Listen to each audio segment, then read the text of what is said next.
Welcome in. It is the Saturday Show, 97.5, the KSL Sports Zone. I'm Alex Napoles. No Christian Esparza today as he attends to some very important family matters. We wish Christian and his family the very, very best. But filling in for Christian, of course, Parker Long, one of our producers here on the KSL Sports Zone. Parker, how you doing, man? I'm doing great, man. It's a little trippy being on this side of the glass, I got to tell you. I'm usually where Sean's sitting. Yes.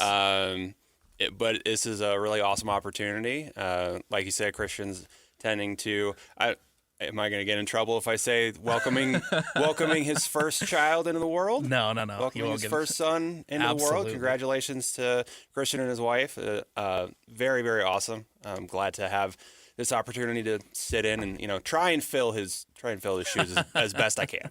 Absolutely, man. We have typically you and I have pretty good sports conversations and pretty good conversations surrounding the world of sports on the other side of the glass. So I'm excited to be able to sit across from you now and be able to do it on air. Yeah, it's gonna be awesome, man. I love our conversations. Hopefully that translates over here. Absolutely. And then, of course, you have Sean Croshaw sitting behind the glass, pushing the buttons.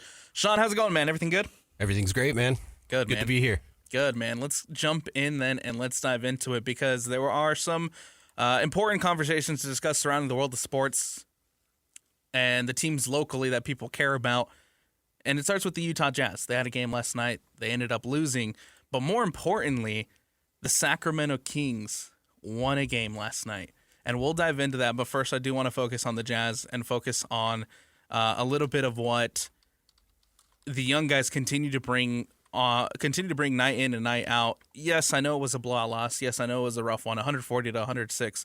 The final as the Rockets take that one. But I love what I'm seeing from Cody Williams, man. And every time that I think about Cody Williams and his development and where he's at, and I remember what people were talking about Cody last season, his rookie year, whether or not he had the potential to make it in the NBA. And I think this year he's taken some really important steps of potentially being a player that the Jazz keep around for when they do decide to start winning games next season. I think you're absolutely right, and I'd like to offer a personal kind of mea culpa because I was one of those people that was really doubtful about Cody's abilities. And if you look at what he did and what he brought the last couple of years, like I think the doubt was justified.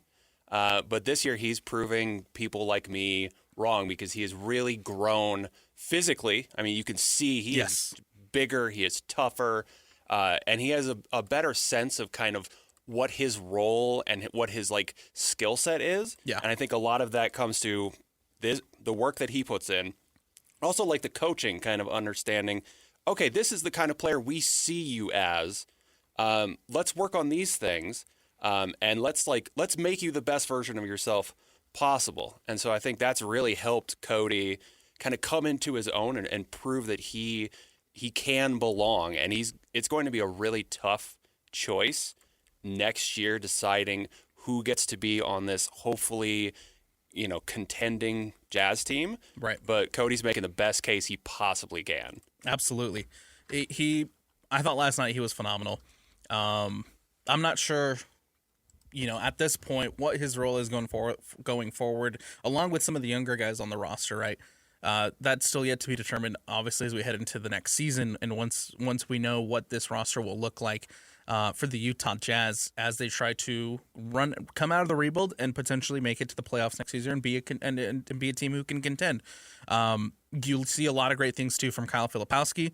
Finished the night with 17 points, 7 rebounds, 2 assists. And he's someone that over the course of the last couple of weeks, too, in the Jazz trying to just make it to the finish line, trying to make it to the end of the season, you've seen some really good things from Kyle Filipowski as well. And the same thing can be said about Bryce Sensabaugh. I think as far as ceilings go, Cody and Flip probably have a higher ceiling than Bryce, but I do like what I'm seeing from Bryce as well. Yeah, I think you've gotten a pretty good idea of what Bryce is, and Coach Will Hardy has talked about this, that Bryce he's more than just a shooter, he's a scorer. He knows how to score the basketball. You put the ball in his hands and he's going to make stuff happen.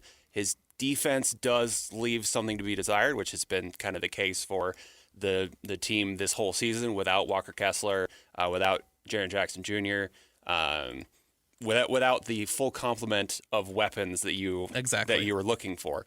But if you want someone to put up 30 points, Bryce is kind of your guy. So he's another hard decision that they have to make going forward. Like, what does he look like come next year? Does he fit into our designs? Yeah. Then he had 28 against the Denver Nuggets on Wednesday. Came in, put up 28 points against Denver, was the leading scorer for the Jazz in that one. And so, I mean, you do see some positive things from Bryce Sensabaugh, but every time you hear Will Hardy talk about Bryce, and I think anytime that you really dissect Bryce, you always hear about the defense, and so you hope that can improve and take a jump heading into next season. But regardless, you know what you're going to get with Bryce Sensabaugh, and that is he can get buckets. I think that's a really good place to start from. Like, you got to have a strength, and look at guys like Luka. I'm not going to say that Bryce is going to become Luka, but like Luka's not known for playing excellent defense. That's true. But he knows how to score the basketball. That is true. He knows that the ball goes in the hoop, and he knows how to make the ball go in the hoop. So, and he does it at such an elite level that he's kind of allowed, quote unquote, to not play defense as much. Bryce, I don't think would get that leeway, but you see how that kind of archetype can function if you build an offense around that. Now, I don't know if, because the Jazz are seemingly going for, we want the biggest, longest sort of roster we can get, which is why I think Cody and Flip fit in maybe a little bit better than Bryce does. But if you need a guy that, you can toss in there for, 10 or 12 minutes a game as a shooting guard, and you draw up a bunch of like off the bounce threes for him, then he can find a spot to be really effective. Yeah. I think with what you've seen and what we've seen from Kyle Filipowski, from Bryce Sensabaugh, from Cody Williams, just in the last month a little bit, where you don't have Jaren Jackson Jr., you don't have Larry Markkinen, you don't have Keontae George, and these guys have to step up and come out and prove that they belong on this roster and prove that they belong in the NBA. I think a lot of them have made the case for them to stick around for a little bit. And again, I don't know what the roles will be going forward, but I do think that you can find minutes in a rotation with Kyle Filipowski, with Cody Williams, with Bryce Sensabaugh next season, and just even if it is, especially in the case of like Bryce Sensabaugh coming off the bench for a couple minutes, getting some buckets. But the question is, are they going to be okay with that role? Because this season they're getting so many minutes and so many opportunities and learning on the fly, kind of being thrown into the deep end of the pool and saying, let's figure it out and let's get out there and show what you're capable of. And I wonder if they're okay taking a little bit more of a backseat next season when you do have the Lowry, when you do have the Jaren Jackson Jr., and you do have the guys coming in that you expect the Jazz to go into the next season and come out of that rebuild. I think they would be, and I think a lot of this goes back to the kind of culture of the Utah Jazz. Like, that's something that we have seen throughout this whole season. Now, not everybody that has played here has been pleased with what the Jazz's direction has been. I believe it was Kyle Anderson maybe had some comments. Oh yeah, after he got traded in Minnesota. After he got traded away, he got very vocal about his situation in Utah. He wasn't really a big fan, but like most of the time, you have guys that like love playing here. They love the coaching staff. They love the environment. They love the ownership, everything. So I think the Utah Jazz are not a team and their United culture that really attracts the sort of I am greater than the whole, the diva sort of mentality. Like, oh, I need to be having all of these minutes. I need to be the star. It is a really true team culture. And I think that works better going forward. And so when you have these guys that aren't getting as many minutes, that like their role is a little bit diminished, if they, I think they will more likely be more accepting of that, understanding that the ultimate goal is to hoist the Larry O'Brien trophy. It is to win an NBA championship. And no one at the end of your career, no one's going to look back and say, oh, well, you only averaged like 8 minutes during your time there. It's like, I have a ring. Yeah. Or I have 2, or I have 4, or whatever. It's like, what can you say to me? At the end of the day, you're going to look back and you're going to look back the rings, and you're not going to look back at how many minutes, Cody Williams averaged on a potentially championship-winning team. You cannot take away the NBA champion fill-in-the-blank name. Absolutely. You can't take that away. Absolutely. I'm excited to see. I'm excited to see again the direction that the Jazz continue to go with these young guys. There's 4 games left on the season. For Utah, they have a game at Oklahoma City. They have a game against the Pelicans. They have a game against Memphis here at Delta Center, and then you go on the road to the LA Lakers to finish off the season. And I think a lot of fans have that Memphis game circled as one that's a be careful game. But honestly, I'm looking at both of the New Orleans and the Memphis games. New Orleans ended up taking the loss last night to the Sacramento Kings. So the Pelicans and the Memphis Grizzlies, those are tough. Those are tough ones for the tank. Yeah, I think New Orleans a little bit easier because that is a team that, like, in theory, they have no incentive to lose. Yeah, they have no incentive to lose. They don't have their pick. Atlanta has their pick. So they should want to win. There is nothing for them to lose. Yeah. The Memphis is a little bit tougher because they are in the same position as the Jazz. They're even farther out. But I don't know. They just started their rebuild. Yeah, they just started their rebuild with giving away Jaren Jackson Jr. Yeah, and thank you Memphis for that one. We'll treat them really well, I promise you. But they own their pick, which means that they want to tank. They want to get as far down as possible, which I don't know the farthest they could get down, probably 7, maybe 6. Which, I mean, if you're at 6, just shout out to Tankathon right here, putting all this information in front of me.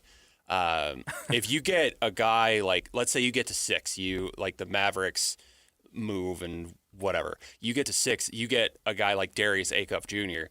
That dude is a bad mamma jamma. You are going to be very happy with a guy like him. So that's really a lot of incentive for Memphis. So that's I think the biggest be careful. Please don't trip and fall and accidentally win. Don't trip and fall and have the ball go in the hoop a few too many times. Whoops, throwing it up there, granny style. I do think that you have to be you have to be careful in those 2 games, especially now that the door has, I think, completely opened up for the Utah Jazz to overtake the Kings for the 4th worst record. Right now, if you take a look at the standings, so the Sacramento Kings won on Wednesday against Toronto. They won last night against the Pelicans. The Jazz obviously lose to the Nuggets this week, and then they lose to the Rockets last night. If you look at the standings, the Jazz have taken over the worst record in the Western Conference, which should be enough for on paper, it's enough for the 4th worst record in the NBA.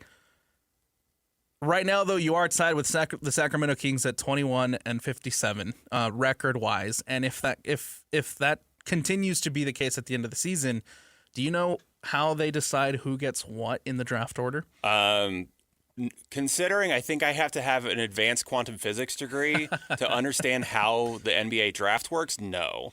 So if both the Sacramento Kings and the Utah Jazz finish with the exact same record, when it comes to figuring out who gets the 4th, who gets the 5th, it's going to come down to a coin flip.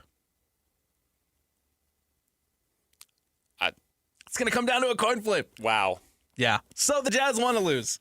The Jazz want to continue to be in the situation that they're in, where they're seeing great progress from Cody Williams. They're seeing great progress from Bryson Sabah. They're seeing great progress from Kyle Filipowski. We haven't even talked about Ace Bailey. Great progress from Ace Bailey, and continue to be in a position where you are where you're coming up short, and you continue the losing streak that you're on.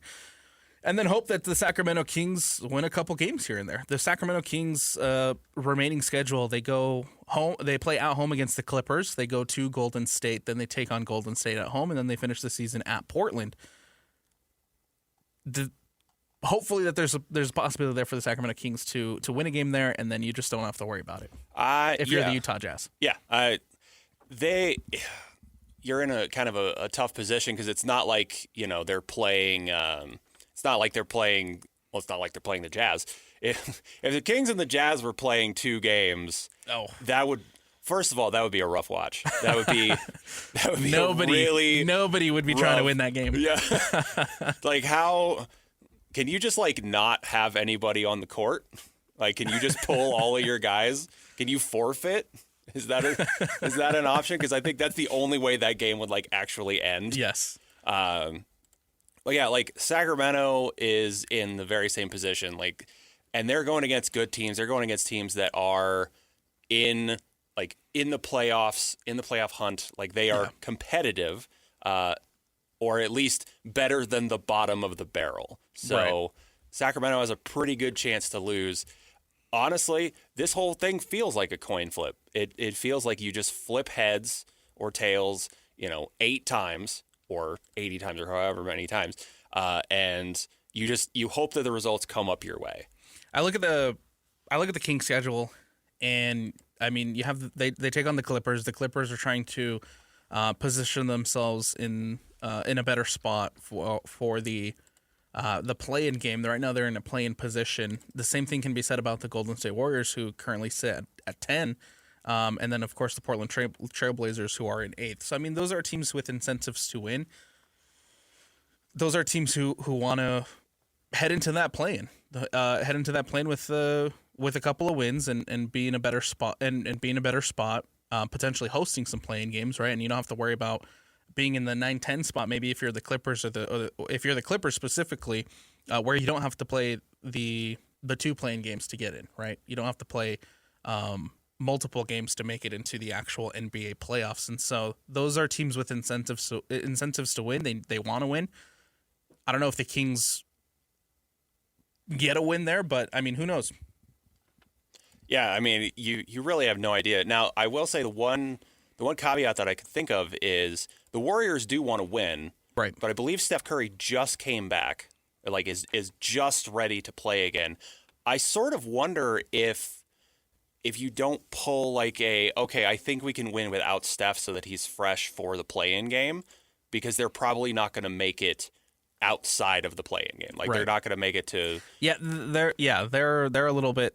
They have a little bit more of a hill to climb. They're sitting at 36 wins, whereas the Clippers, who are the next up in 9, they have 39 wins. And I think it can be said. I don't consider myself an expert on basketball, but I feel like it is easier to beat a team that doesn't have Steph Curry than it is to beat one that does have him on the floor. So that is where I give them kind of the best chance to sort of accidentally win, if they end up sitting Steph Curry for the playoffs, which I think maybe they should do, but I'm also not. I'm not their GM, so I'm not going to make that decision, and I wouldn't want to get investigated by the NBA for player participation. Yeah, don't get fined. Yeah. The reason why this is so important for Jazz fans, as far as rooting for Sacramento King wins, is because if you finish with the 4th worst record in the NBA, the farthest you can fall in the lottery when it comes to lottery night is the 8th. So that means that no matter the outcome of the lottery, no matter the situation that you're in, you don't have to worry about conveying to Oklahoma City.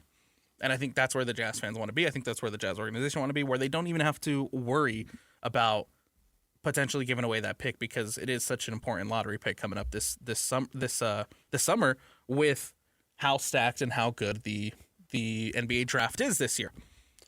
You don't have to worry about conveying if you end up with the 4th worst record. But right now, where the Jazz we're sitting with the 5th, you do have a 0.6% chance. And we've talked about this off the air. Is it a 0.6% chance of conveying or 100% chance? Like, I won't go full tinfoil hat, but I feel like the odds are a little bit better than 0.6. Just going to throw that out there. I just think that with the Jazz's lottery luck that we've seen them have in the past, like, just don't even allow the possibility for it to even happen. No. Right? Finish with the 4th worst record in the NBA. The furthest you can fall is 8, and you don't have to worry about it. What a sigh of relief from like the Jazz faithful. Oh yeah. If they end up with a 4th pick and they don't have to convey, like, just a collective sigh of relief from you will hear across the entire valley. Yes. Because it's finally over. Like the last 3 or 4 years of just utter tanking and just being terrible is hopefully over at that point. Yeah. And you never know with the lottery. That's maybe one of the upsides, one of the very few upsides of the lottery, is that there is the possibility that even if you don't have the worst record, you could get the 1st overall pick. And so imagine, like, Utah gets the 1st overall pick. Like, let's go into dreamland here. Let's fantasize just for a second. Be optimists for just a moment. Okay. Jazz get the 1st pick. They have better odds at the fourth. Like, I believe, unless they're not completely flat, are they? No. So they have a better odds at the fourth pick of getting the first pick. Can you imagine how excited everyone would be if they get the first overall pick and they pick AJ DeBonsa? Yeah. If you are sitting with the fifth worst record in the NBA, you have a 10.5% chance at getting the number 1 overall. Whereas where you're in the fourth spot, you have a 12.5. So I mean, it's 2% better. But you'll take that 2% better and not having to worry about conveying that pick. Yeah, I mean, look at the Atlanta Hawks from a couple years ago, or like what the Spurs have done what they did for Stephon Castle, I believe it was, a couple years ago, where they're 10th. They have some of the worst odds possible. Still get the number 2 pick. So anything's possible. Yeah. You go back to last year where the Jazz are in the Cooper Flag sweepstakes. They finished with the worst record in the NBA. The furthest you can fall is 5th, and that's where they end up going. They end up falling all the way down to 5, which you end up lucking into Ace Bailey. You end up getting a really good pick in Ace Bailey at the 5th, which I think at the end of the day you'll absolutely take. But if you end up with the 5th worst record in the NBA right now, the highest pick you have a possibility of getting is pick number 7, whereas the odds say that you can get the highest probable pick is 6th. And I think you want to be in a better spot where you can pick 6th with the 4th worst record rather than in 5th with the 7th pick. I'm starting to feel like I'm in advanced trigonometry. I know. Right now, there's like too much I'm math. in trigonometry like grad level, trying to figure out what player that my team can take in this draft. Like it is definitely overcomplicated. Yeah. I will say on the Ace Bailey thing, we were all in on get the worst pick, or not the worst pick, get the first pick and get Cooper Flag. We were all in on that until the lottery actually happened. We got 5th. Yeah. Ace Bailey has been incredible this season. Like he has been like from right out of the box. He hasn't been perfect. He's definitely rough around the edges, but you see the talent from this kid just overflowing. Sometimes luck just works out, and like we got a kid who loves basketball, is great at basketball, and really likes being here, despite all the the hubbub surrounding his pre-draft process and all that. That's nothing anymore. That doesn't matter. He loves being here, and we love having him here because he is awesome, and he feels like part of a really, really bright future. Speaking of Ace, right? Obviously, last season, there's, as you mentioning, right? His agent comes out. There's the whole drama surrounding Ace Bailey about him not wanting to go to specific places, and it ultimately ends up, I think, hurting his stock a little bit. That's why I think he ended up falling to number 5. Thank you for that, by the way. Yeah, thanks, Omar Cooper. Yeah. I came across an article that I found really interesting that was put out by Kevin O'Connor from Yahoo Sports, where he put out his NBA mock draft, and he had Darren Peterson, because of the controversy, because of him pulling himself out of games, because of the cramps, because of the situation that we saw from Darren Peterson have at Kansas this season. He has the Jazz lucking into Darren Peterson on his mock draft. Peterson falls all the way down to 5th. Obviously, right, that's going to change because we still have to wait for the lottery. But right, he went off of the standings, the NBA standings, and the Jazz were in 5th at that time, and so they picked Darren Peterson at number 5, whereas AJ DeBonsa went number 1 overall. Acuff ended up making a big jump on his mock draft, and so looking at that, I saw a lot of Jazz fans run into this article, and they were all very, very excited because there is a possibility that the Jazz luck into Ace Bailey and then luck into Darren Peterson in back-to-back years. And I think it's a very slim chance. Yeah, it's a very slim chance, as anything is with the lottery. But also, like, if Darren Peterson hadn't had all of this controversy, and I'll use air quotes, I gotta say, like, that's kind of making me question a little bit how he would fit in with the Jazz, and if the Jazz wouldn't be better pivoting somewhere else depending on where they fall. I mean, obviously, I think if you get the number 1 pick, for me, I think you take AJ DeBonsa. I think AJ has shown that he is that guy. He is, as the kids say, him. Yeah. Yep. And that would be just a clear, this is the best player. He is the most athletic. He is the best at just finding ways to make things happen on his own, as we saw with BYU after Richie Saunders went down. It was him and it was Robert Wright III. And it was those two kind of leading the offense. It was AJ DePonsa. Yeah. So you take AJ with the first overall pick, but then after that, like, Cam Boozer has questions about his athleticism. Darren Peterson has questions about his ability to stay healthy or his ability to want to continue playing. I have to wonder if you don't kind of eschew some of that and be like, okay, well, who's the best at like a position that we need, or who can kind of flex into a position that we would like who can maybe play the 2 and the 3, where we have Tripp playing the 4-5 role. We have Lowry playing the 3-4, like a lot of positional flexibility. Yeah. Who do we grab that doesn't have these question marks around them, that is going to kind of fit into what we're trying to do and isn't going to be like, we don't need the face of the franchise anymore. We have the faces of the franchise. We need a good player who's going to be consistently there to fit into the scheme that we have. Absolutely. I think if the Jazz have really, really good draft luck this season and you end up moving up to 1 or 2, you hope that AJ DePonsa is available and you can take AJ, and then problem solved. But if you end up falling to 4 or 5 and end up at the 4 or 5 spot when the lottery is all said and done, I do think that there are some interesting players available there, like Caleb Wilson, Kingston Flemings, possibly Darius Acuff, depending on what happens with him, because a lot of people have now all of a sudden bought in on the Darius Acuff stock. And I'm right there with him. I think he impressed me. Oh, absolutely. During the NCAA tournament. And then, of course, if the Jazz end up not having the luck and end up falling to, say, a 7, I do think that there are some maybe 1 or 2 interesting names available there. And I'm looking specifically at Keaton Wagler from Illinois. Yeah, I think Keaton Wagler would be he was kind of my thought for that pick, like him or Caleb Wilson, like where someone that fits more into that like 3 or 4 sort of size, maybe more defensive oriented, even if that's not necessarily their game in college. Yeah. Having that kind of be their focus and like, hey, guys, we're not going to allow the opposing team to score 140 on us every night.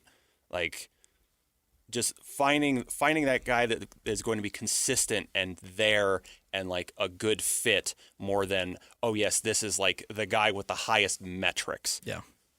All this to say, Jazz fans, don't get your hopes too high about lucking into Darren Peterson, because I don't know if the Jazz are going to be that lucky in back-to-back years. But I don't know. We'll see. We'll see where the ping pong balls land when it's all said and done. We got to take a break. When we come back, let's jump into the NCAA tournament. There are the Final Four starts up tonight for the men's side, and there was a little bit of a worry if Tommy Lloyd was going to take the UNC job. That got answered yesterday with a contract extension. So we'll jump into that. We'll talk Final Four, and we'll talk NCAA tournament coming up next here on the Saturday show. It is 97.5, the KSL Sports Zone. Welcome back into the Saturday show, 97.5, the KSL Sports Zone. Alex Napoles, Parker Long, taking you through another week of sports here on a beautiful but kind of cold Saturday morning. Yeah, I mean, this is kind of my favorite time of year. I love the spring. Spring's my favorite. All 2 weeks of it that we get here in Utah. Yeah. But yeah, it's a gorgeous day. Like, getting to drive in here, see the mountains on my way in, and it's like, man, it kind of redawns on me every so often, like how beautiful Utah really is. Like, I know it. I've lived here for a long time, but like, it's amazing. Man, it's amazing. And then you have the snow-capped mountains. Come on now. That's the way they should be. I wish they could be snow-capped all year round. Absolutely. Like, they're so gorgeous. Let's jump into some more basketball talk, this time at the college level, because tonight is the Final Four for the men's side of the NCAA tournament. You have Illinois taking on UConn, and that game's coming up at 4:09 this evening, and then you have the Michigan Wolverines taking on Arizona at 6:49. And I think there was a lot of chatter, a lot of whispers, and a lot of people who were looking at Tommy Lloyd this past week for the North Carolina job. But Tommy Lloyd, before the Final Four, puts everything kind of eases, I guess, the worries of his players, eases the worries of the Arizona fan base definitely, and puts pen to paper, signs an extension, and Tommy Lloyd will continue to be the head basketball coach of Arizona. Turns down UNC. Hey, I mean, the way they have played recently, that it makes perfect sense to me.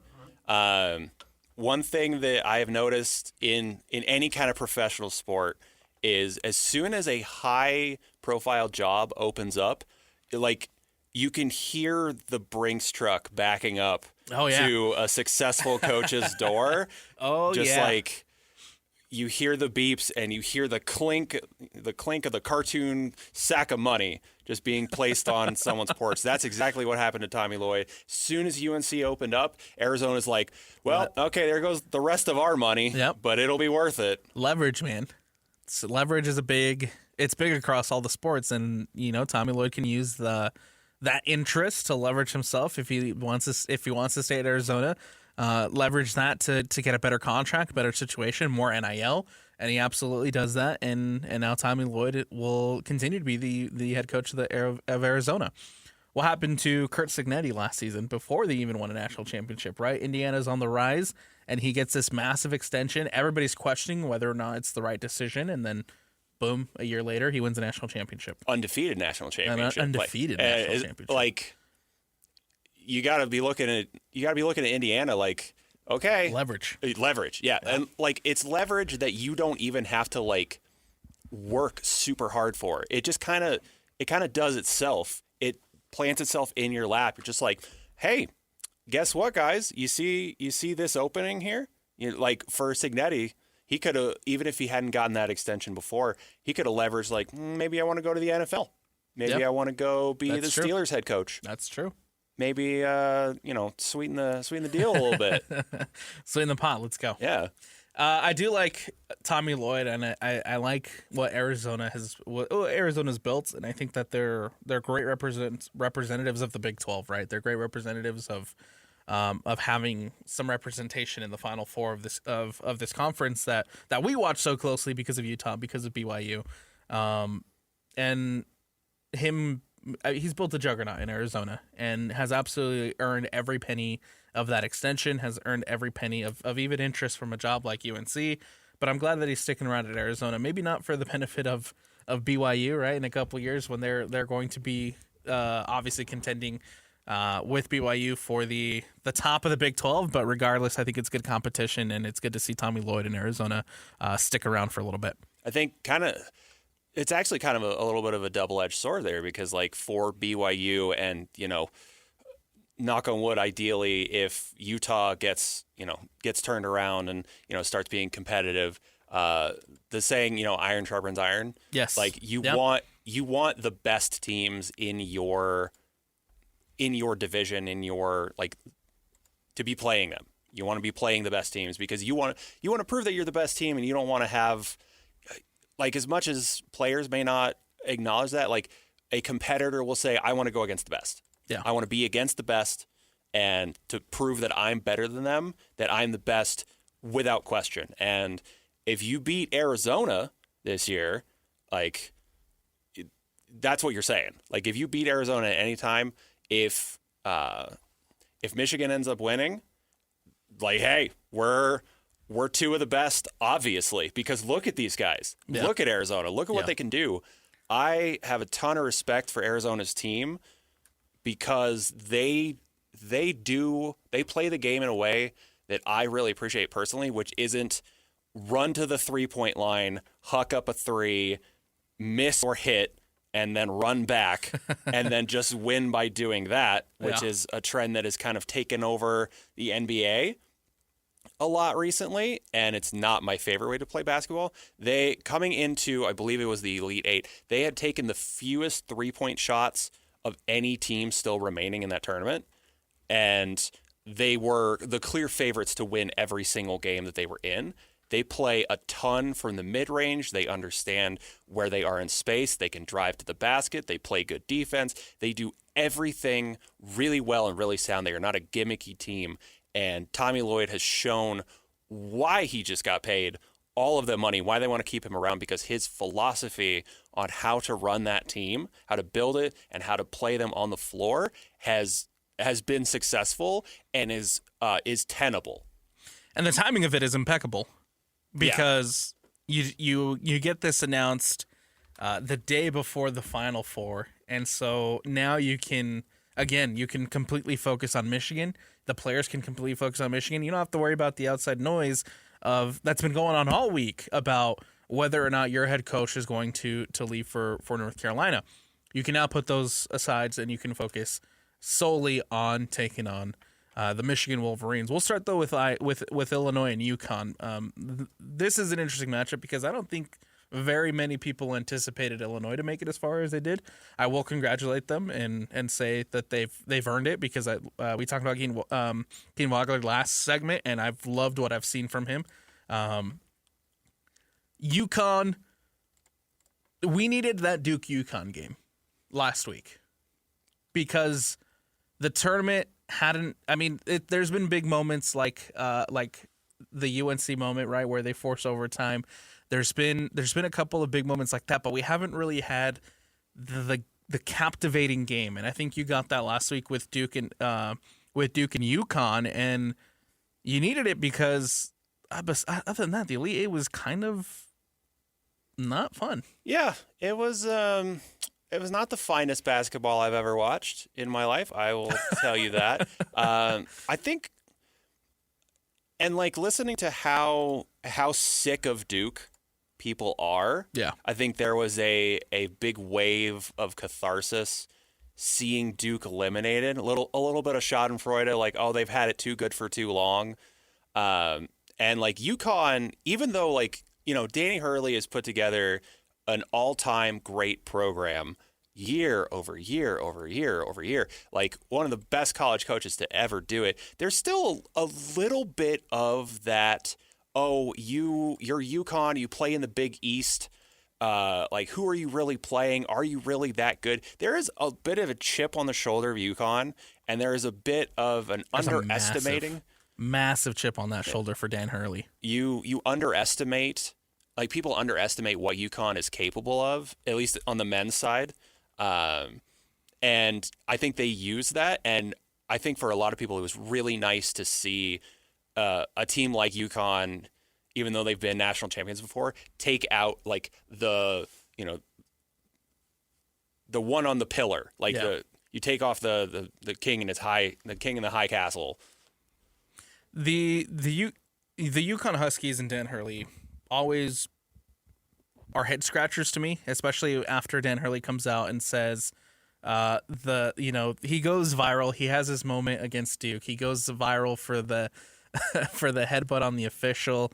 Says that he thought the official was looking for a chest bump. Why would the referee be looking for a chest bump? Like, I know you said that you have like some relationship with this official, but regardless, like it's such a bad look. He goes viral for the wrong things, and then he comes out yesterday's press conferences and says that's just me, and I'm not going to shy away from that type of behavior on the sidelines.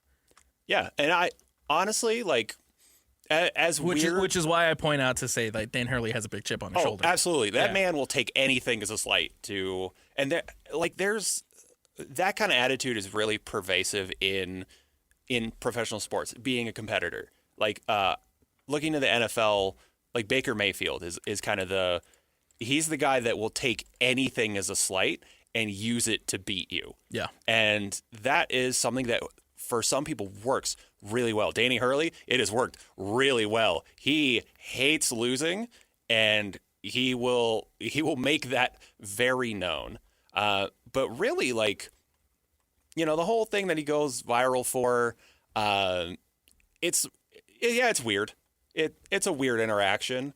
But like in the scope of things that you can go viral for, and like have be criticized for.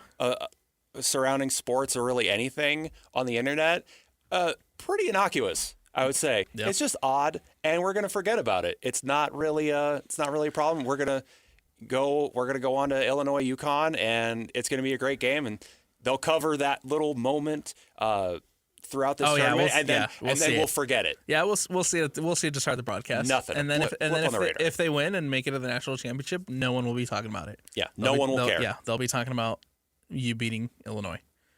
Speaking of which, who do you got in this one, Parker? That's a very good question. I want to say, I think I got to give it to Illinois. Okay. I think Illinois has a little bit of that like it factor with like they've got a lot of length, they've got a lot of they really have a great identity in terms of like how they build their roster. And I think they have shown the ability to make it through difficult scenarios over and over and over through this tournament. Like just the attitude that they've had coming through this tournament, like, oh, we're Illinois. We know we're the best, but no one else thinks we are because look at where we're from.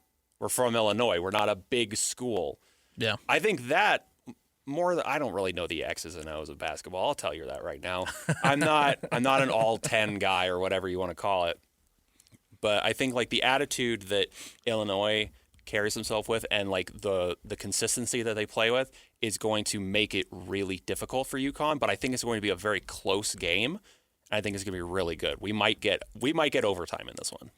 I'm looking at the point guard position, and obviously you have Keaton Wagler, who is the smooth operator for Illinois, and we talked about him multiple times now throughout the course of today's show, and I've loved what I've seen from him. And then of course you look at the point guard position for UConn, and Silas Damari Jr.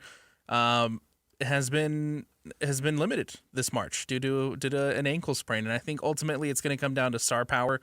It's going to come down to Illinois having a fully ready to go Keaton Wagler, and UConn not having their point guard potentially not at 100%, not ready for this one. And I think that's going to be a massive difference in this one. And I do think I'm leaning towards Illinois to take it over UConn and make it to the national championship game. And then of course the big one, Michigan, Arizona.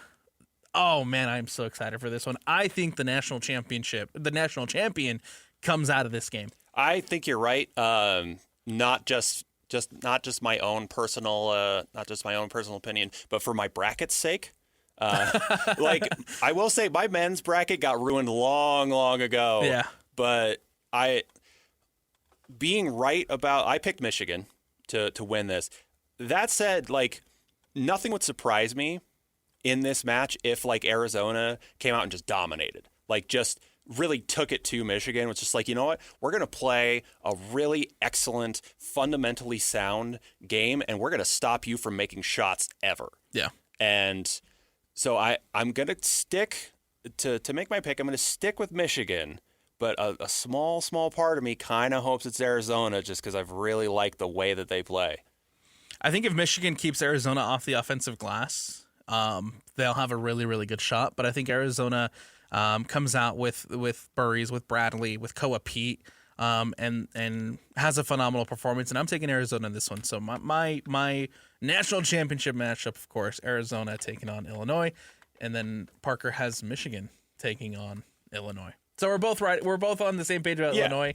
We're a little bit different on who's going to take the second game, which I think in this case, like this is the game for today. This is the most anticipated game, and I'm very excited to see what Arizona has against Michigan, what Michigan's able to bring in against Arizona, and it'd be awesome to have a Big 12 representative in the national championship and potentially go on to win a national championship. But we'll see, man. I'm very excited for tonight's Final Four. I think especially in a world where that is so Big Ten and SEC focused. Yes. Yes. Having a non one of those two win. I mean, UConn winning, being Big East, even though it's like them and St. John's are the only ones that ever come out of that. But like having something not the Big Ten and not the SEC would be nice for a change.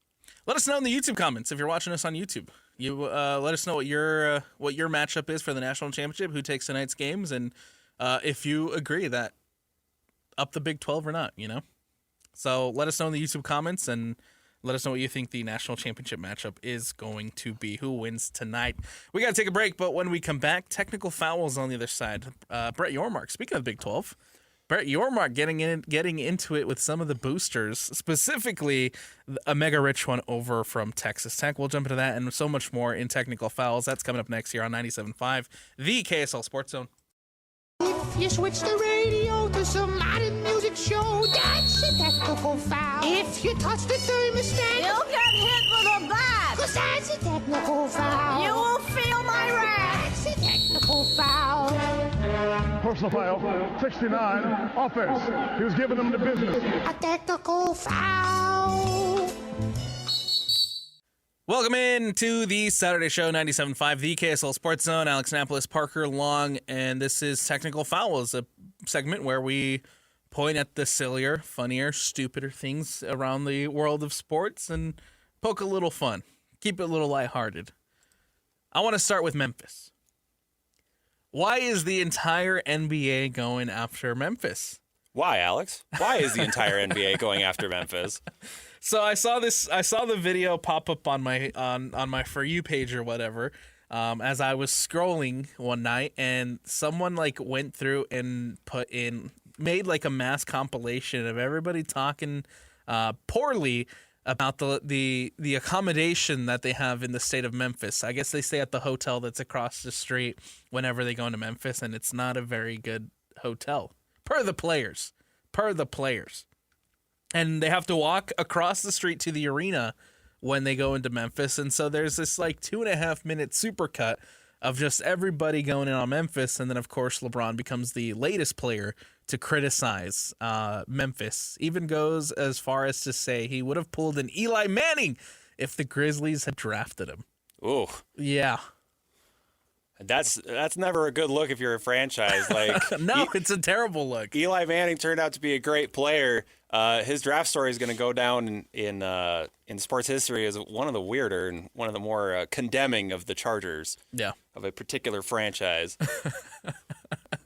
LeBron becomes the latest player to criticize, and I think that having just a bunch of NBA guys, having a bunch of players come out, and I mean, we talked about the Grizzlies at the top of the show in that first segment. They're entering a rebuild, and when you have to go through and hear some of the biggest stars in the NBA, like LeBron James, come out and say that they hate Memphis and that the Memphis is the worst city to travel to in the NBA, like that's not a good look.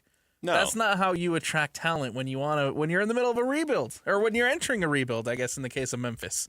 Yeah, like you really want everything positive going for you when you're trying to get people to come play. We've seen that with Utah. Like guys that just don't like playing in Utah or don't want to come to Utah, without having been here and lived here and everything. But like that does mean a lot when guys are potentially signing free agent contracts, and they're like, maybe they're getting two similar offers from two different cities, and like, okay, do I want to go? Like, do I want to make an extra $1.5 million and go to Memphis and live in a place I don't want to live, or do I want to, go to Brooklyn and make a little bit less, but like I can kind of have my pick of the litter of places to live, and you get the big markets, stuff like that. It does make a difference, as much as we'd like to think that it doesn't. Yeah, it does. Yeah. Then you have guys like LeBron and like Draymond Green saying, "Move, let's go, move it over to Nashville." Nashville's so much better. Nobody wants to go to Memphis, and they're trying to push the franchise into Nashville. Will it happen? Doubt it. But I just have to think that there's another hotel that they could stay at. Yeah, one that's 20 minutes away. What? That's a great point. They're getting bussed over anyway. If you don't like the hotel, stay at a different hotel. Why do you keep coming back to the same hotel if you dislike it that much? I would have to guess, and I don't know this for sure, but I would have to guess that like the NBA has like a contract with that hotel. Yeah, like, probably. Okay, well, we stay here. I mean, the NBA could, in fact, probably just, cancel that contract, pay a fee, and then be like, hey, we're going to pay you guys. We don't want to stay here anymore. We're going to void our contract. And we're going to go, take our business to this other hotel because this place kind of sucks and our players don't like it. We want our players to be happy. Yeah. Not that I think the NBA keeps that as their focus, but that's a discussion for another time. Oh, technical foul on the city of Memphis, man. Do better. On that hotel specifically. On that hotel. That hotel. specifically. The one that everybody's come out and Which shall remain nameless. that everybody dislikes. Moving on to the Big 12 and Brett Yormark. Brett Yormark and Cody Campbell are going after each other, man. Cody Campbell, as you know, is the chairman of I guess the Board of Regents for Texas Tech, the biggest donor for Texas Tech as far as the NIL space goes, and that's saying something. Of course, the big reason as to why Texas Tech is in the position that they were in last season, where they make a college football playoff. They are the Big 12 champion, and Cody Campbell obviously is a big booster and a big part of their success. Cody Campbell recently posted on Twitter and called out the Big 12 about a Friday night game against the Houston Cougars. Obviously, Houston, I think, is in a position where they are going to be competitive in the Big 12 this season, and so it is a big game. And Cody Campbell refuses, or I guess calls out the Big 12 about putting that game on a Friday night because it's sacred for high school football. And Brett Yormark comes back and responds and says, Cody Campbell tells the Lubbock Avalanche Journal, just one sentence, Cody Campbell does not run the Big 12. Well, he's technically correct. He is correct. Yeah, Brett Yormark is correct in that one. He in fact does not hold the position that would run the entirety of the Big 12. Yeah. Cody Campbell does respond again on X and says, apparently Brett didn't get the memo. Everything runs through Lubbock, in all caps. Double exclamation point. And then says, maybe we should bring the tortillas back. In reference to the tortilla toss that is now banned by the Big 12. And so you have, again, probably the most prominent booster in the entire league, and probably one of the biggest advocates of Big 12 football in Cody Campbell going after the commissioner, and the commissioner doesn't bite, doesn't really take anything to heart, just comes back, says one sentence, says Cody Campbell doesn't run the Big 12, and boom, leaves it at that. Yeah. I mean, I will tell you there's nothing quite like a spat between two rich athletic people in college athletics, middle-aged dudes on Twitter. Yeah. There's nothing quite like it in this world. It's interesting. We'll see if this has any legs to it. If the schedule gets changed, or they throw the tortillas back on the field, or what happens, or if they just go back, they have their spat, go back into their corners, and then shake hands and kiss and make up and whatnot. Who knows? But it's a little funny to see them get so heated over it. I don't even think it really is about the Friday night game being sacred to high school football. That's just an excuse. I just think that that coaching staffs don't like the short weeks, and they would rather obviously have longer time to prep, especially for a game, like I said, where Houston, I think, is going to be competitive in the Big 12 and possibly be one of the teams positioned higher in the Big 12. And so you want to be as ready as you can for that game. And so I think that they're just trying to use that to push the game to Saturdays to make sure that they have that one extra day of prep. Rest. If I'm going to take a side on this, I would take the side of longer prep because I want a better product on the field. Yep. I want to watch a better game as a fan. I know that's selfish, nope. But I would love to see a better game between those two teams. Friday night is for high school football, and I say that because I obviously work very closely with the prep with the prep stuff here in the state of Utah. But high school football is for Friday. You can do all your college stuff on Saturday. Yeah, college Saturday, NFL Sunday, high school Friday. Yeah. It goes in ascending order of age and ability. It's great. Don't mess with it. Cody Campbell gave a statement to ESPN. And he said, as commissioner, in reference to Brett Yormark, as commissioner, he needs to remember that he works for the presidents, and the presidents work for the boards. He is not the dictator of the conference. That's not his role. It's his responsibility to advocate for his members in all cases. So Cody Campbell's not giving up. No. Cody Campbell is not backing down. Even after posting on X, even after his everything runs through Lubbock tweet, which of course Brett Yormark hasn't replied to yet, hasn't said anything about that yet. Cody Campbell continues and on even further, goes on ESPN, gives that comment to ESPN to further throw a little bit more gas on that fire. So who does the technical foul go to in this one? Is it both of them for having this little spat? I think it's Cody Campbell. Yeah? Yeah, I think it's Cody Campbell. I think I would give it to him for the everything runs through Lubbock line and nothing else. Because I think he's making a good point in terms of like scheduling and preparation and making sure you have the best product on the field. The everything runs through Lubbock, all caps, double exclamation points. Little egotistical. I'm going to give him the technical foul on that part. But the rest of it, I'm cool with. So we'll see what comes out of this, man. I'm sure Brett Yormark. I'm sure this is not the last we'll hear about this little back and forth between Cody Campbell and the commissioner of the Big 12 and Brett Yormark. So we'll see what happens. I doubt the game gets moved. I doubt anything happens as far as the scheduling goes. But I'm sure Cody Campbell is not going to back down from this fight. So we'll see. Yeah. Coming up next, let's jump into some football conversations. BYU wraps up their spring football. Are all the questions that we had for BYU football now answered now that we've ended, now that we're wrapping up spring football for the Cougars, and then, of course, Utah through the midway point of spring football, and I think Morgan Scalley is legit. We'll get into that next here on the Saturday Show, 97.5, the KSL Sports Zone.